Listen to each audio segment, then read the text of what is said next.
Ahmad hanyalah penjual soto kudus keliling yang hidup pas-pasan. Tapi dalam waktu singkat, ia bisa buka warung besar di pusat kota, punya 2 rumah, dan puluhan karyawan. Warga mulai curiga karena banyak kejadian janggal. Keluarga Ahmad satu persatu meninggal secara tragis, dan suara tangisan terdengar dari dapur warungnya tiap malam Jumat Kliwon.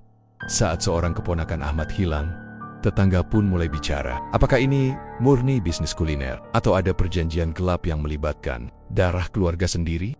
Sebelum lanjut ke ceritanya, jangan lupa subscribe channel Mystery Story, tekan tombol like jika kalian suka dengan ceritanya. Dan silakan tulis di komentar jam berapa dan dari kota mana Anda menonton, dan pastikan tonton sampai selesai karena setiap detiknya penuh misteri yang belum pernah terpecahkan. Nama Ahmad bukanlah nama baru di kalangan pedagang kaki lima. Dulu, tiap pagi buta, ia sudah keliling kampung dorong gerobak sotonya yang sederhana. Soto kudus ala Ahmad dikenal biasa saja, kuahnya bening.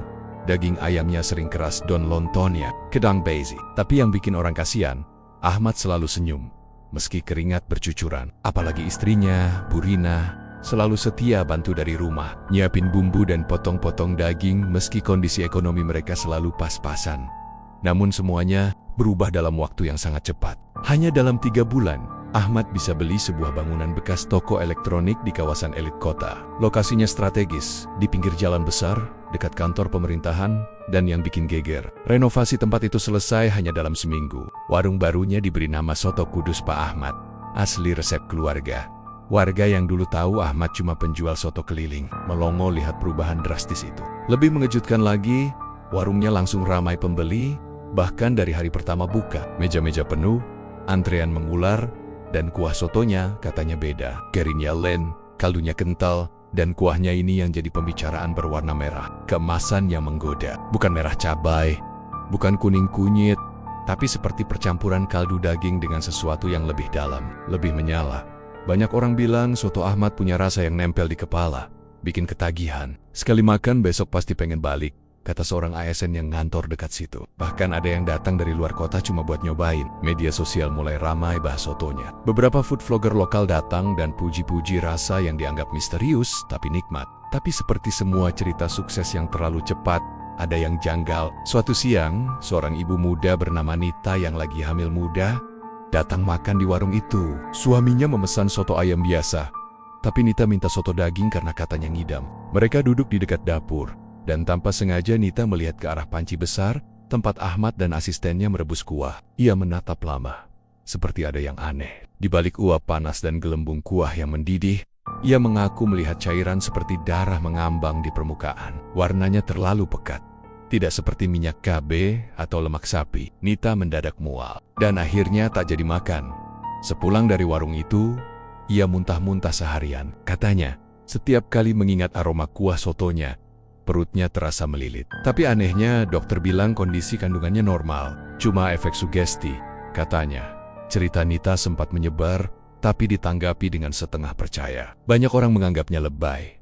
Mungkin dia cuma parno, kata seorang pelanggan tetap. Tapi beberapa hari kemudian, warga dikejutkan dengan kabar duka. Rina, istri Ahmad, meninggal dunia. Katanya, jatuh di dapur saat mau nyalain kompor gas. Tapi yang bikin bulu kuduk berdiri bukan soal kejatuhannya, melainkan kondisi mayatnya. Menurut tetangga yang sempat bantu evakuasi ke rumah sakit, seluruh tubuh Rina melepuh. Kulitnya mengelupas seperti direbus. Padahal menurut laporan polisi, gas tidak meledak. Tak ada luka bakar akibat api. Hanya kulit yang melepuh aneh.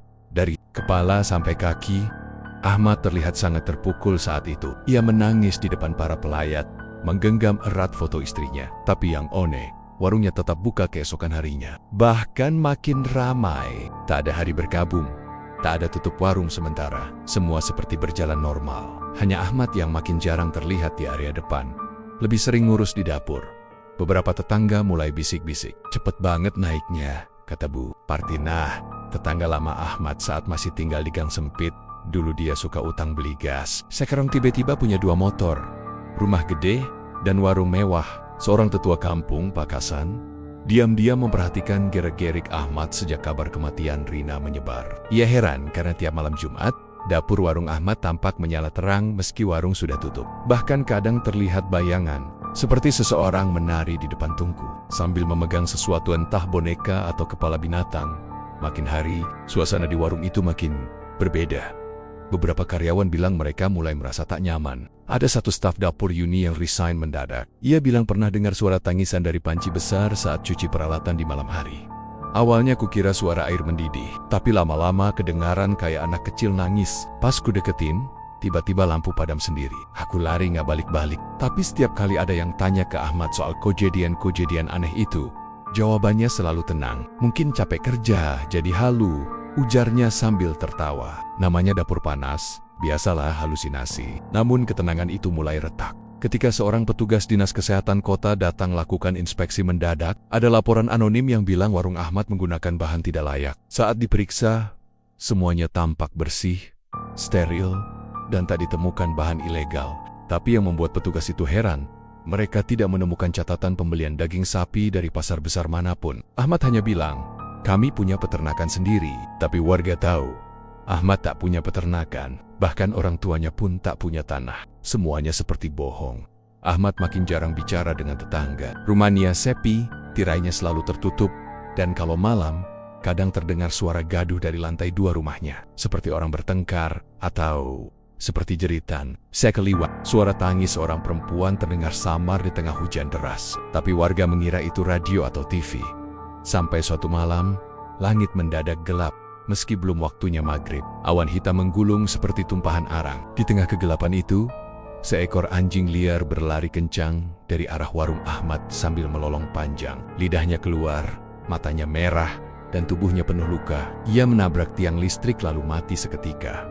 Warga percaya, itu pertanda buruk. Dan benar saja, malam itu, Pakasan tetua kampung yang curiga dari awal meninggal mendadak. Jantungnya berhenti tanpa sebab. Istrinya bilang, ia sempat mimpi didatangi Rina, istri Ahmad yang sudah meninggal. Dalam mimpinya, Rena minanggus, sambil bilang, "Jangan ikut aku." Ahmad belum selesai. Kini warga mulai bicara lebih keras. Mereka tak lagi sekadar berbisik. Mereka mulai bertanya, dari mana semua kekayaan Ahmad berasal? Kenapa kuah sotonya makin merah dan aromanya makin amis? Dan kenapa warung itu seperti hidup, seolah menyimpan sesuatu yang lebih dari sekadar bisnis makanan? Semua pertanyaan itu akan segera dijawab, tapi dengan harga yang lebih mahal daripada semangkuk soto. Sejak kematian Bu Rina, suasana warung soto Ahmad terasa berbeda. Warung itu memang masih ramai pembeli, tapi orang-orang yang bekerja di dalamnya mulai merasakan sesuatu yang gak bisa dijelaskan. Ada yang bilang hawa dapurnya dingin walaupun tungku besar menyala terus. Ada juga yang sering dengar suara gesekan dari atas plafon. Padahal gak ada tikus atau binatang. Malam Jumat Kliwon itu, sekitar pukul 1 dini hari, Bu Ratmi yang rumahnya tepat di belakang warung Ahmad terbangun karena suara aneh. Awalnya kira suara tetesan air, tapi makin lama terdengar seperti isakan pelan. Seperti suara anak kecil menangis, tercekat dan lirih, tapi jelas berasal dari dapur warung yang hanya terpisah tembok 1 meter dari kamarnya. Bu Ratmi mengintip dari jendela kecil yang menghadap ke arah dapur. Warung Ahmad sudah tutup sejak jam 10, tapi lampu dapur masih menyala redup. Uap tipis keluar dari ventilasi, dan suara tangisan itu makin jelas. Bukan suara tangisan biasa, tapi seperti anak kecil yang ketakutan atau kesakitan. Ayemeng, suaranya terdengar dekat sekali, seperti hanya beberapa langkah dari tembok belakang rumahnya. Paginya, Bu Ratmi cerita ke suaminya dan beberapa tetangga. Tapi seperti biasa, tanggapan mereka setengah percaya. Mungkin cuma suara kucing berantem, kata Pak Dul Satpam Komplek. Tapi Bu Ratmi tahu, itu bukan suara kucing. Ia punya 4 ekor di rumah, dan ia hafal betul suara mereka. 2 hari setelah itu, kehebohan lain terjadi. Hana, keponakan Ahmad yang tinggal di rumah itu sejak kecil, dilaporkan hilang. Anak perempuan berusia 9 tahun itu biasa terlihat membantu bersih-bersih di warung selepas pulang sekolah. Tapi sejak malam Jumat Kliwon itu, tak ada satupun warga yang melihatnya lagi. Ahmad melapor ke RT dengan ekspresi sedih, bilang, Hana mungkin kabur karena marah dilarang main malam-malam. Tapi cara bicaranya terdengar aneh, terlalu datar. Ia tak kelihatan panik seperti biasanya orang kehilangan anak. Yang lebih janggal lagi, Ahmad tetap buka warung seperti biasa, seolah tak ada apa-apa. Padahal, seminggu sebelumnya ia terlihat sangat terpukul saat istrinya meninggal. Sekarang, saat keponakan yang sudah dianggap anak sendiri hilang, ia tetap sibuk menata mangkuk dan menyiapkan soto. Seorang pelanggan, Pak Teguh, yang sering duduk di pojokan dekat dapur, tanpa sengaja mendengar Ahmad bergumam saat mengaduk kuah. Ia seperti membaca sesuatu bukan doa biasa, tapi semacam mantra. Kata-katanya berulang dengan logat Jawa halus, dan suara Ahmad seperti berat, parau, seolah bukan dia yang bicara. Pak Teguh hanya terdiam, tak berani menegur. Malamnya, Pak Teguh mimpi buruk. Ia melihat Hana berdiri di tengah warung, bajunya basah, matanya kosong, dan di dadanya ada lubang menganga seperti bekas sendokan. Ia menangis sambil berkata lirih, "Pak, jangan makan aku." Pak Teguh terbangun dengan napas memburu. Badannya demam dan tangannya gemetar. Sejak malam itu, ia tak pernah datang ke warung Ahmad lagi. Keesokan harinya, seorang anak kecil dari lingkungan seberang datang ke warung Ahmad bersama ibunya. Saat menunggu pesanan, si anak menggindap-endap ke arah dapur. Ia bilang penasaran dengan aroma kuah yang katanya seperti bau mainan baru yang dicelup minyak. Tapi anak itu tak sempat masuk jauh. Baru beberapa langkah mendekat, ia tiba-tiba berteriak ketakutan. Matanya membelalak, lalu ia muntah di lantai. Ibunya panik dan langsung membawanya pulang. Saat ditanya, si anak hanya bilang, "Ada kepala ngambang di panci, Bu." Itu Nang Hana. Cerita itu menyebar cepat, dan warga mulai benar-benar curiga. Tapi Ahmad tetap tenang. Ia menyangkal semuanya. Bilang anak itu hanya berhalusinasi. Mungkin lihat daging yang lagi direbus, katanya, sambil tertawa kecil. Tapi wajahnya pucat, dan tangan kanannya terlihat gemetar saat mengaduk panci. Malam berikutnya, beberapa warga sepakat memantau warung itu secara diam-diam. Mereka memilih malam Jumat Kliwon, karena sejak Hana hilang, tiap malam Jumat selalu ada sesuatu yang aneh. Pukul 2 dini hari dari keyohan, mereka melihat cahaya merah menyala dari dapur warung. Bukan cahaya lampu biasa, tapi seperti api unggun, berpendar ke langit. Tapi anehnya, tak ada asap, tak ada bau gosong, hanya hawa panas yang terasa hingga ke gang Pak Subur. Salah satu warga yang ikut mengintip mengaku melihat bayangan hitam berdiri tepat di depan tungku. Bentuknya seperti manusia, tapi kepalanya lebih besar dan tubuhnya bergetar, seolah bernapas berat. Di hadapannya, Ahmad berdiri diam, tangan terangkat, memegang sesuatu seperti rambut panjang basah. Ia menunduk, dan bayangan itu mendekatkan wajahnya ke wajah Ahmad. Lalu sekejap, semua lampu padam, gelap total. Pak Subur terjatuh karena kaget. Temannya langsung tarik dia pergi. Sejak malam itu, Pak Subur demam tinggi, mengigau, dan terus mengucap nama Hana. Istrinya bilang, setiap malam suaminya mimpi melihat Ahmad duduk bersila di atas meja makan warung. Dengan tubuh telanjang yang dilumuri darah, Ahmad seperti tak terganggu. Warungnya masih ramai, bahkan makin banyak yang datang, seolah berita buruk justru menarik rasa penasaran pelanggan. Tapi bagi warga sekitar, warung itu tak lagi sekadar tempat makan. Ia telah berubah jadi tempat yang menakutkan, seperti perut naga yang lapar dan terus menghisap siapa saja yang masuk. Yang dulu cuma suara tangisan dari dapur, kini mulai terdengar lebih jelas. Tangisan itu berubah jadi jeritan. Kadang suara Hana memanggil-manggil nama Ahmad. Kadang suara perempuan lain yang warga duga arwah Burina. Tapi yang paling menakutkan adalah saat suara itu terdengar di siang bolong. Ketika dapur sedang ramai, karyawan dan pelanggan, mereka belang.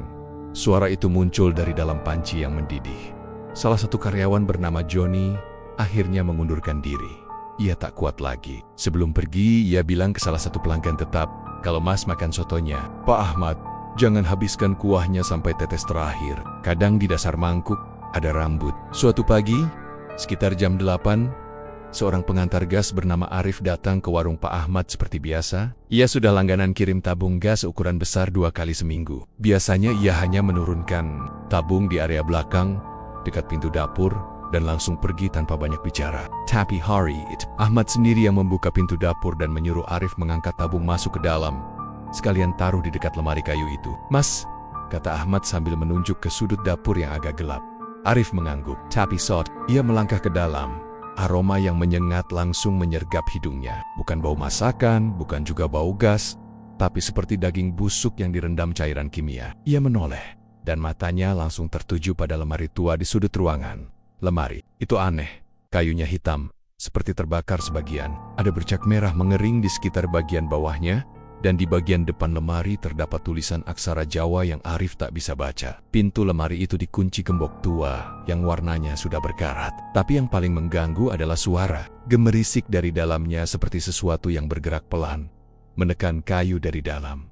Arif langsung mundur perlahan. Ia nggak berani tanya macam-macam.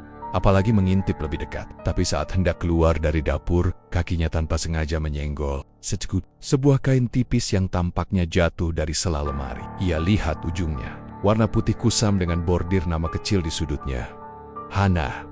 Jantung Arif berdebar kencang. Itu nama keponakan Ahmad yang katanya hilang beberapa minggu lalu. Ia cepat-cepat meletakkan tabung dan pamit tanpa sempat ambil uang pembayaran. Di luar warung, tangannya masih gemetar.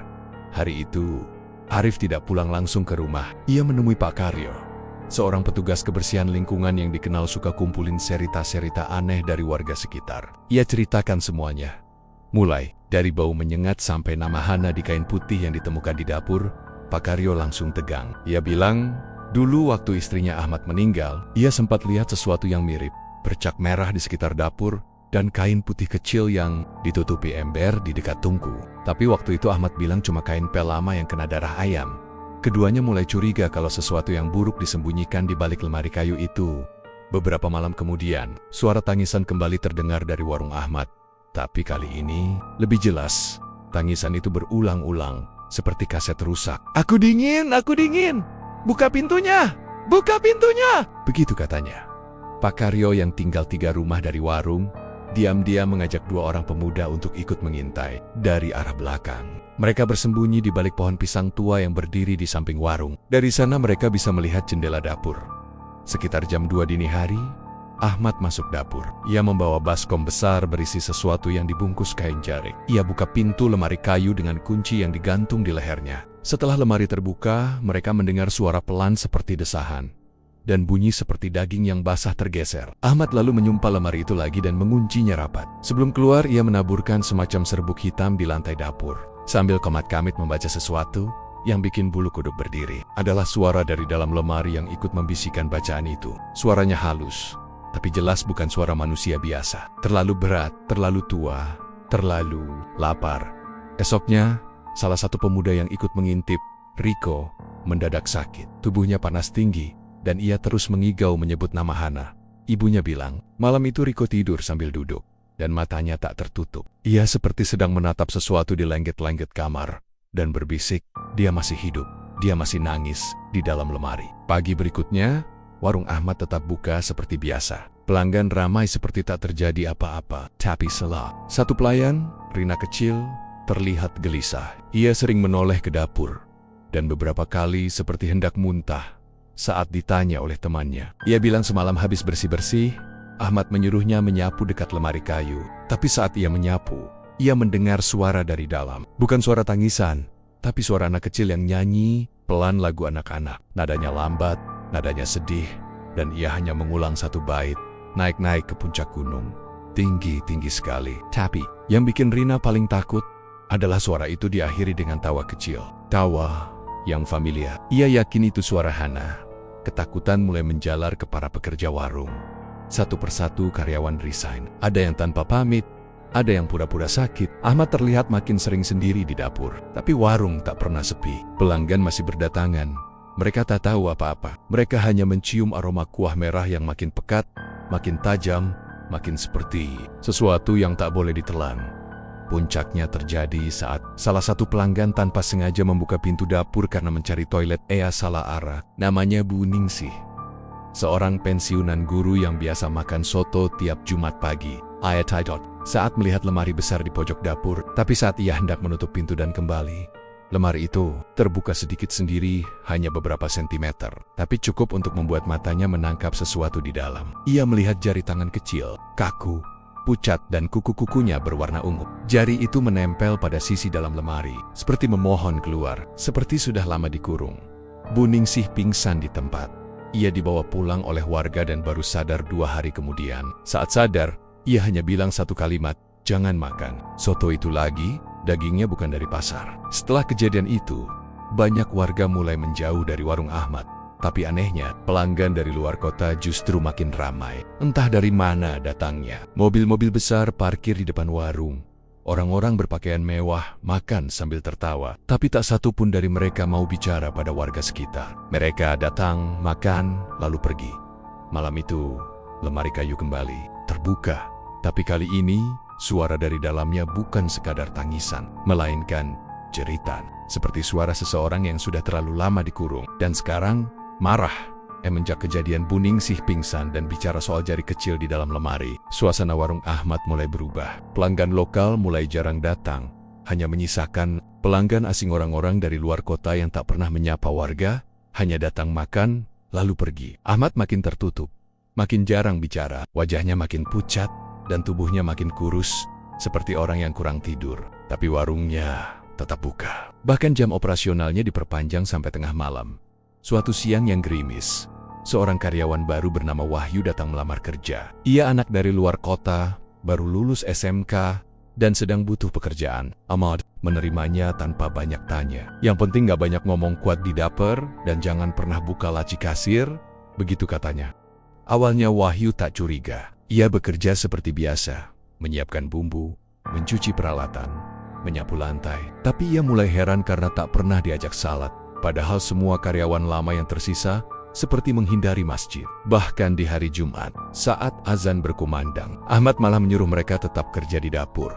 Yang bikin Wahyu makin bingung adalah soal laci kasir yang dilarang keras dibuka. Laci itu tampak biasa saja, terletak di bawah meja kayu dekat pintu masuk dapur. Dikelilingi dokumen dan tumpukan nota, tapi tiap kali Wahyu mendekat untuk menaruh lap atau membersihkan meja, Ahmad langsung muncul dari arah belakang, seperti tahu ia sedang mendekat ke sana. Gak usah beresin bagian itu urusan saya, kata Ahmad dengan suara tajam. Wahyu mulai merasa ada yang disembunyikan. Suatu malam, saat Ahmad sedang sibuk melayani pelanggan VIP di lantai 2 warung, Wahyu nekat mengintip isi laci itu. Ia tahu Ahmad jarang naik ke lantai 2, kecuali tamu-tamu khusus datang. Ia berjalan perlahan ke arah kasir memastikan tak ada siapa-siapa, lalu membuka laci pelen-pelen. Di dalamnya, tak ada uang. Tak ada nota pembelian, hanya sebuah buku catatan tua dengan sampul kulit menghitam dan sobek di beberapa bagian. Tulisan di sampulnya menggunakan huruf Jawa halus yang tak ia mengerti. Tapi begitu halaman pertama dibuka, jantungnya nyaris copot. Isinya adalah daftar nama. Di halaman pertama tertulis Rina binti Sulaiman, 3 Safar 1446 hari. Itu nama istrinya. Ahmad di halaman berikutnya, Hana binti Rusdi, 10 Rabiul Awal 1446 hari. Nama keponakan Ahmad yang katanya hilang. Dan yang membuat Wahyu benar-benar tak bisa bernapas. Di halaman terakhir, tertulis nama Arkan bin Ahmad 27 Syaban 1446 hari. Itu nama anak Ahmad sendiri. Bocah laki-laki yang belum genap 6 tahun yang kadang terlihat duduk diam di tangga lantai 2. Wajahnya murung dan tubuhnya sering demam tanpa sebab. Di bawah nama Arkan, terdapat tanda silang merah besar dan tulisan kecil dalam huruf Latin, Tambel Terekir. Sebelum purnama merah, Wahyu menutup buku itu dengan tangan gemetar. Ia buru-buru menaruhnya kembali dan menutup laci. Tapi sebelum ia sempat berdiri, sebuah suara pelan terdengar dari balik pintu dapur. Kamu udah baca?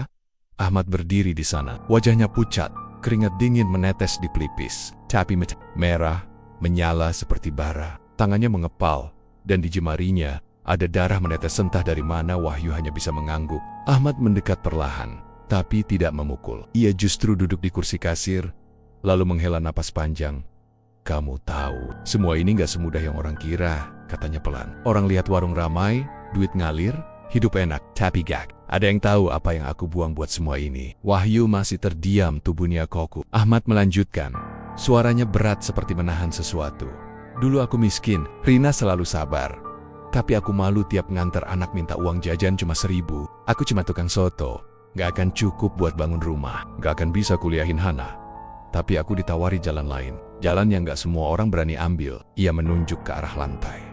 Setiap kuah soto itu, ada yang minta bagian. Gak banyak, cuma 1. Tiap purnama merah, Wahyu perlahan mundur. Tapi Ahmad tak mengejar. Ia hanya menatap kosong. Aku kira tumbal itu cuma sekali.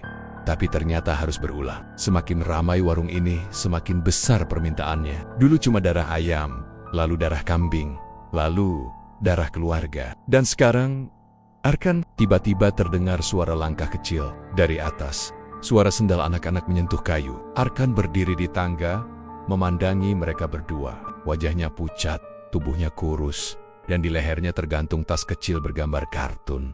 Tapi matanya seperti kosong, seperti anak yang tahu hidupnya sudah dihitung hari. Ahmad berdiri, lalu menatap Wahyu dalam-dalam. Jangan ganggu urusanku. Ini bukan cuma buat aku, ini buat mereka semua yang makan soto tiap hari.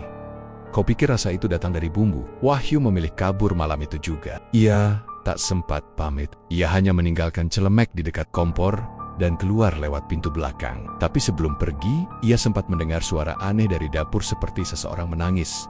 Bukan satu, tapi dua. 3, bahkan lebih banyak, tangisan yang bercampur. Suara sendok dikocok di mangkuk, seperti suara anak-anak yang tak pernah pulang. Warga mulai resah, bukan karena suara tangisan lagi, bukan pula soal lemari di dapur atau mimpi buruk yang menyebar, tapi karena satu hal yang lebih nyata dan tak terbantahkan, warung soto Pak Ahmad tak pernah kehabisan daging. Di saat pasar sedang sepi pasokan, di saat harga sapi melonjak 2 kali lipat, di saat para pedagang lain mulai mengurangi porsi atau bahkan ganti ke daging ayam soto Ahmad tetap sama, penuh, berlimpah, empuk, dan wangi dengan aroma khas yang makin hari justru makin kuat.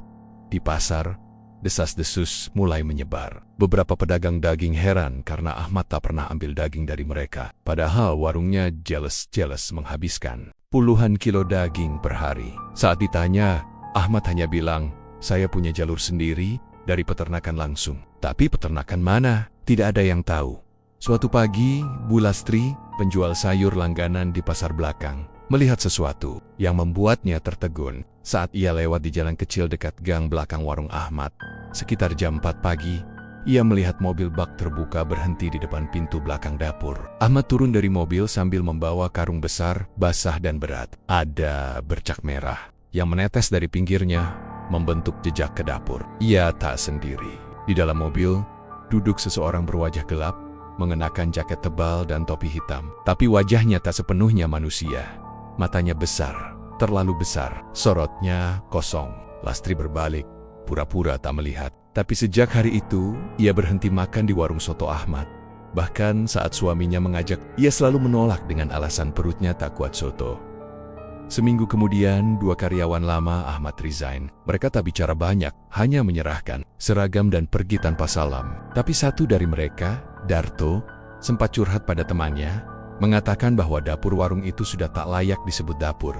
Menurutnya, ada tempat lain di bawah lantai ruangan sempit yang hanya bisa dimasuki lewat pintu jebakan di balik tungku. Ia pernah melihat Ahmad membuka pintu itu diam-diam, menuruni tangga kecil sambil membawa karung. Darto mendengar suara lolongan samar dari bawah, disusul bunyi dentingan logam, dan suara kunyahan, kayak ada yang makan sesuatu, tapi bukan manusia biasa. Suaranya serak, berat, kayak hewan besar tapi bisa bicara. "Aku kabur malam itu juga," kata Darto dengan wajah pucat. Warga mulai mengingat satu hal. Dulu, waktu Ahmad masih jualan keliling, ia sering bilang kalau sotonya tak pakai daging sapi karena mahal. Kadang ayam, kadang bahkan cuma kuah dan tauge. Tapi sekarang, tiap mangkuk penuh daging. Bahkan kadang dapat bonus potongan besar seperti daging khas dalam. Aneh, tak masuk akal. Pagi itu, seorang pensiunan tukang jagal memutuskan mencoba warung itu karena penasaran. Ia memesan 1 porsi, duduk di pojok, dan memperhatikan daging yang ada di mangkuknya. Matanya menyipit, tangannya memegang potongan daging yang cukup besar. Ia cium aromanya, lalu gigit sedikit, wajahnya langsung berubah. "Itu bukan daging sapi," bisiknya pelan. "Strukturnya beda, ini lebih kenyal, lebih halus. Bukan kambing, bukan sapi, bukan ayam. Ini kayak daging manusia muda." Ucapan itu membuat merinding satu meja yang mendengarnya. Sejak itu, Pak Gito tak pernah terlihat lagi di warung soto manapun. Beberapa bilang ia pindah keluar kota. Beberapa bilang ia menjilang. Sementara itu, Ahmad makin jarang bicara. Matanya semakin cekung. Wajahnya kurus seperti tak tidur berminggu-minggu. Tapi warungnya tetap penuh. Ia lebih sering di dapur sekarang, mengaduk panci, mengecek potongan daging, dan kadang berbicara sendiri ke arah lemari kayu. Lemari itu sekarang ditutup dengan kain hitam dan diberi dupa tiap malam Jumat. Kadang, dari sela pintunya terlihat uap keluar, meski di dalamnya tak ada kompor. Malam itu, Wahyu, mantan karyawan yang pernah membuka laci kasir dan membaca buku tumbal kembali. Ia datang dayam-dayam bersama 2 orang rekannya dari media kecil yang fokus pada kasus-kasus mistis dan kriminal. Mereka menyamar sebagai pelanggan, lalu duduk di meja dekat dapur, Salah satu dari mereka diam-diam menaruh alat perekam suara kecil di bawah meja. Yang lain menyamar sebagai food vlogger dan merekam sotonya. Tapi saat kamera diarahkan ke dapur, secara diam-diam layar ponsel mereka tiba-tiba gelap. Camera error. Baterai langsung drop ke 0%. Semua peralatan mati serentak, bahkan lampu meja mereka sempat kedip-kedip. Tapi yang paling menakutkan bukan itu. Saat mereka hendak berdiri dan keluar karena ketakutan, dari arah dapur terdengar suara mendesis seperti napas besar. Bisikan, "Jangan kau usik makananku." Mereka lari, terberit-birit tanpa membayar. Tapi keesokan harinya, ponsel salah satu dari mereka meledak saat di-charge. Dan temannya satu lagi mengalami kejang aneh setiap kali mencium aroma daging masak. Kini, warga tak lagi berani mendekat ke warung Ahmad, apalagi masuk ke dalam. Tapi warung itu tetap hidup. Masih ada saja orang-orang dari luar yang datang, bahkan makin banyak. Mereka seperti tersihir, makan dengan lahap dan pulang dengan senyum aneh di wajah mereka. Seolah soto itu bukan hanya makanan tapi bagian dari perjanjian, sesuatu yang memberi mereka sesuatu dengan harga yang tak mereka sadari. Dan Ahmad, ia tetap berdiri di belakang dapur, mengaduk panci besar dengan kuah merah berkilauan. Tapi kini, tiap sendok yang ia celupkan ke dalam mangkuk terasa seperti mencongkel bagian dari dirinya sendiri karena ia tahu waktu Arkan anak semata wayangnya tinggal sedikit. Dan saat bulan purnama merah muncul beberapa malam lagi, ia harus memilih, mempertahankan warung atau menyerahkan darahnya sendiri. Hari-hari menuju purnama, merah terasa lebih sunyi dari biasanya. Warung Ahmad memang masih buka, tapi tak seramai dulu. Bukan karena pelanggan berkurang, tapi karena mereka tak lagi bicara. Orang-orang yang datang seolah bukan manusia biasa. Mereka masuk dengan wajah datar, mata kosong, makan cepat, lalu pergi tanpa suara. Mereka seperti tahu sesuatu sedang menunggu dan mereka bagian dari itu. Sementara itu, Ahmad sendiri makin jarang keluar dari dapur. Ia seperti sedang mempersiapkan sesuatu. Di wajahnya tak lagi tersisa semangat seperti dulu. Matanya gelap, tak bersinar. Tiap malam, warga mendengar suara bacaan-bacaan aneh dari dalam dapur. Diselingi bunyi kayu dipukul dan air mendidih. Tapi semua banner-banner berubah saat malam Kamis Wage. 2 hari sebelum purnama merah, sekitar pukul 2 dini hari, seorang kosyek berpakaian serba hitam turun dari mobil tua berwarna abu-abu kusam. Ia mengenakan sarung, baju koko hitam lusuh, dan peci yang nyaris tak menempel di kepala botaknya. Wajahnya tirus, keriput seperti kulit kayu tua, dan matanya tajam, merah, seperti api padam yang menyala dalam diam. Ia masuk ke warung tanpa bicara sepatah kata pun. Langkahnya pelan, seperti melayang. Tak ada satupun karyawan yang menyapanya. Bahkan pelanggan yang sedang makan langsung menunduk begitu kakek itu lewat. Suasana jadi mencekam. Sendok berhenti bergerak. Kuah tak lagi dicecap.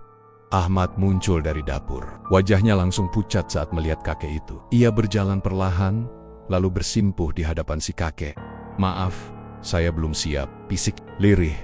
Si kakek tidak menjawab. Ia hanya berdiri mematung, lalu melangkah ke arah dapur. Ahmad mengekor di belakangnya dengan kepala menunduk. Warga sekitar yang mengintip dari celah rumah menyebut kakek itu sebagai Mbah Setra, sosok gaib penjaga pesugihan tua yang konon tinggal di pesisir Muria. Ia hanya muncul setiap purnama merah dan hanya mendatangi mereka yang sudah terlambat mundur. Dan Ahmad sudah terlalu dalam. Di dalam dapur terdengar suara kayu diseret. Lemari kayu tua yang selama ini tersembunyi digeser perlahan oleh si kakek. Ahmad berdiri di sudut, menggigit bibir, keringat membasahi punggung. Dari dalam lemari, aroma anyir langsung menguar, menyambar seperti kabut busuk. Lalu, terdengar suara kecil, lirih. "Ayah, itu suara Arkan." Bocah kecil itu ternyata dikurung di dalam lemari selama ini. Matanya sembab, tubuhnya lemas. Ia memakai baju putih lusuh, dan di lehernya tergantung kalung tali hitam yang sebelumnya tak pernah terlihat. Ahmad berlari ingin memeluknya, tapi kakek itu mengangkat satu jari. Gerakannya pelan, tapi cukup untuk membuat Ahmad tersungkur sendiri ke lantai. "Janjimu hanya sampai 3 tumbal." Suara si kakek berat, seperti bergema dari dasar sumur. Saya kira cukup sampai istri dan keponakan." Ahmad menangis. "Jangan anak saya. Tapi kamu yang minta warungmu tak pernah sepi. Kamu yang bilang, biar semua orang tahu rasa soto kudusmu. Dan kamu juga yang menyetujui ikatannya." Ingat, Ahmad terdiam. Tubuhnya gemetar. Ia menatap lemari yang mulai terbuka lebih lebar. Dari dalamnya keluar kabut tipis, lalu suara langkah kecil. Arkan berjalan pelan ke arah Ahmad. Tapi langkahnya tak seperti anak kenal kebiasaannya. Ia seperti boneka. Tubuhnya digerakkan oleh sesuatu. Matanya tetap kosong, tidak menangis, tidak bicara. Biar dia bebas, saya ganti dengan saya, ambil saya. Tapi lepaskan Arkan. Ahmad memohon. Kakek itu menatapnya, lama, lalu tersenyum kecil, memperlihatkan gigi-gigi Nia yang sudah copot sebagian.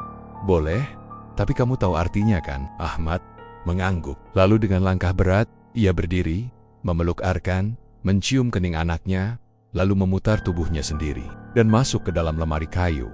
Pintu lemari tertutup dengan sendirinya, terkunci. Dari sela-sela pintannya terdengar suara desahan, suara teriakan, suara daging ditarik perlahan. Arkan jatuh terduduk di lantai, menangis untuk pertama kalinya. Tapi tak ada yang menjawab tangisnya. Kakek berpeci hitam menutup kain penutup lemari. Ia keluar dari dapur, berjalan melewati para pelanggan yang kembali tertunduk. Ia tidak bicara sepatah kata pun, hanya membuka pintu warung, melangkah keluar, dan menghilang di telan kabut dini hari. Esok paginya, warga dikejutkan oleh pengumuman, warung soto Pak Ahmad resmi ditutup. Beberapa orang yang penasaran mencoba masuk ke dalam, tapi pintu dapur terkunci rapat. Lemari kayu itu sudah tidak ada. Tidak ada Arkan, tidak ada Ahmad, hanya sisa kuah merah di tungku yang sudah menghitam dan aroma anyir yang entah kenapa. Tidak pernah banner-banner hilang. Meski papan kayu bertuliskan warung tutup permanen sudah dipasang di depan pagar. Warga sekitar tahu betul bahwa malam-malam di warung Ahmad tidak pernah benar-benar sepi. Sejak hari Ahmad menghilang bersama suara-suara dari lemari dapur itu, warga sudah berusaha menutup cerita rapat-rapat. Tapi gang kecil tempat warung itu berdiri seakan tak pernah tidur.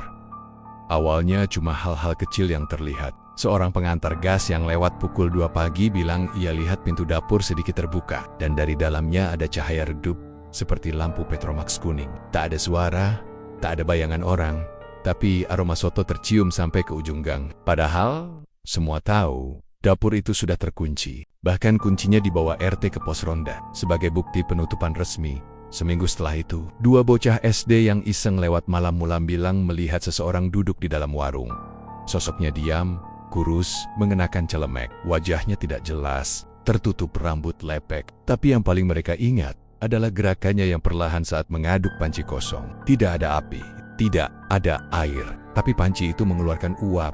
Seorang tukang ojek online yang tersesat juga sempat berhenti di depan warung. Saat menyalakan GPS di tengah gelap, aplikasi pengantarnya tiba-tiba berubah. Destinasi berubah sendiri menjadi warung soto Kudus. Khusus malam. Tanpa disadari, ia seperti dikendalikan untuk mengetuk pintu. Tapi sebelum sempat mengetuk, layar HP-nya gelap. Suara dari dalam warung terdengar berat, serak, dan berbisik pelan. Mau soto mas? Tukang ojek itu lari terbirit-birit dan tidak pernah kembali ke kawasan itu lagi. Warga semakin gelisah, apalagi beberapa orang yang tinggal dekat lokasi mulai mendengar bunyi mangkuk beradu setiap tengah malam. Kadang terdengar suara kursi digeser, kadang yang paling menakutkan terdengar suara anak kecil tertawa pelan, lalu diikuti jeritan pendek seperti orang diceburkan ke air mendidih. Ibu Ratmi, tetangga belakang warung, suatu malam melihat kepulan asap dari celah ventilasi dapur. Ia mengintip dari bilik kamar dan melihat bayangan orang berjalan pelan di dapur. Tapi anehnya, tubuh bayangan itu tidak menyentuh lantai, mengambang. Dan saat bayangan itu menoleh, wajahnya bukan wajah Ahmad, bukan juga manusia, tapi Wat. Dengan kulit seperti hangus, matanya hitam semua, dan mulutnya sobek hingga ke pipi. Semua orang mulai percaya, warung itu tidak ditinggalkan. Ia hanya berubah, bukan tempat makan lagi, tapi tempat di mana perjanjian pesugihan masih berlangsung. Meskipun Ahmad sudah tidak ada, sesuatu di dalamnya belum selesai, belum kenyang. Pak RT akhirnya mengundang seorang ustaz dari luar kota. Orangnya tenang, berjenggot putih, dan matanya tajam. Begitu sampai di depan warung, ustadz itu langsung bilang, "Ini bukan rumah setan, ini rumah perjanjian." Ia menolak masuk tanpa izin. Ia hanya berdiri di luar, membaca doa-doa, dan menabur garam serta tanah dari makam lama yang dibawanya. Tapi malamnya, warga mendengar suara ketukan dari dalam warung. Bukan satu ketukan, tapi 3 berulang. Seperti seseorang dari dalam yang dan suara itu tak berhenti sampai subuh. Beberapa orang mengaku melihat sesuatu yang lebih menyeramkan lagi. Dari jendela kecil di samping dapur, kadang terlihat kepala seseorang mengintip, tapi kepala itu tidak bergerak. Hanya dia memandang keluar. Mulutnya terbuka, matanya basah, lehernya seperti dijepit dari belakang. Yang lebih mengerikan, salah satu pelanggan lama Buningsih yang dulu sempat pingsan setelah lihat jari Hana di dalam lemari meninggal mendadak. Tubuhnya ditemukan membusuk di kamar. padahal baru 1 hari tak terlihat. Tapi yang bikin geger, di tangannya menggenggam sobekan nota warung soto Ahmad, dan di balik nota itu tertulis angka merah, 4 dari 5. Tidak ada yang mengerti maksudnya, tapi sebagian percaya itu adalah urutan tumbal. Dan mungkin masih ada satu lagi yang belum dibayar lunas. Wahyu, mantan karyawan yang dulu sempat membuka buku tumbal, tiba-tiba kembali ke kampung itu. Ia menginap di rumah pamannya yang tak jauh dari warung Ahmad. Wajahnya terlihat lebih kurus, lebih murung, tapi matanya penuh tekad. Ia bilang pada Pak RT bahwa warung itu tidak bisa dibiarkan begitu saja. Malam Jumat Kliwon berikutnya, Wahyu dan beberapa pemuda nekat masuk ke warung Ahmad. Mereka pakai kunci duplikat yang pernah dibuat saat warung masih aktif. Begitu pintu dibuka, udara dingin langsung menerpa. Tapi bukan dingin biasa dingin seperti dari dalam sumur tua. Ruangan kosong, tidak ada panci, tidak ada alat makan. Semua seperti hilang, tapi di lantai dapur, mereka menemukan lingkaran hitam dengan jejak darah kering yang membentuk pola rumit. Dan di sudut ruangan, lemari kayu itu muncul kembali. Wahyu mendekat, tangan gemetar. Ia membuka pintu lemari itu perlahan. Tidak ada jasad, tidak ada kepala. Hanya kain putih kotor dengan nama yang baru tertulis di atasnya, Wahyu bin Sumarno. Purnama merah berikutnya ia jatuh terduduk. Tapi sebelum sempat lari, pintu lemari menutup sendiri. Dan dari dalamnya terdengar suara Ahmad. Kamu lihat sendiri, kamu tahu sendiri, tapi kamu tetap datang ke sini.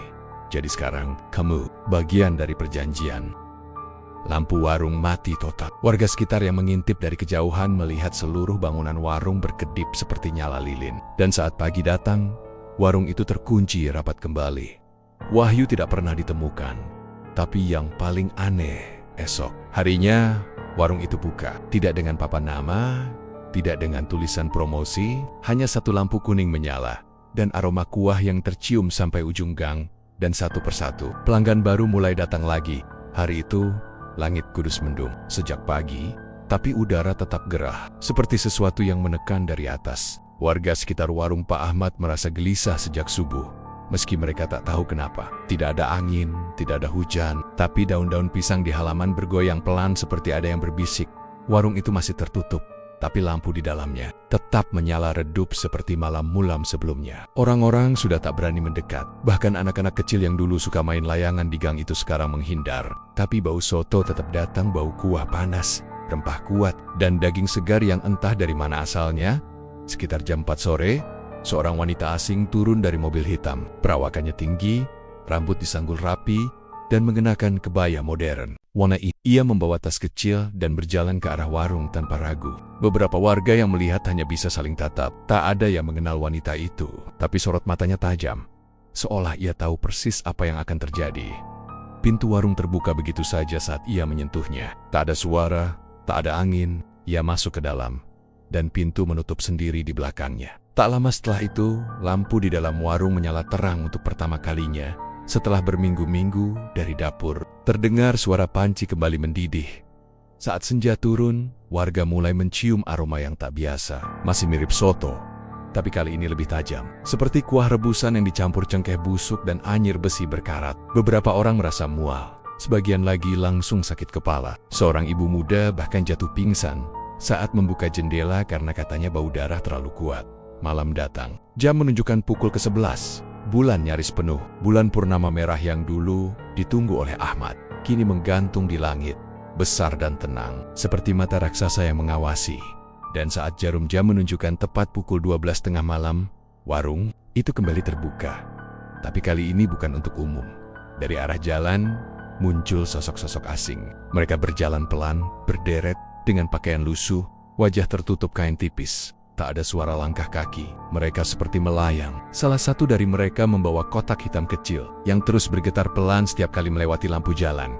Warga tak bisa keluar rumah. Semua terkunci dari dalam. Bahkan orang-orang yang tinggal jauh dari lokasi merasa lemas dan berat tubuhnya, seperti ada beban yang menindih. Anak-anak menangis dalam tidur, menyebut nama-nama yang tak dikenal.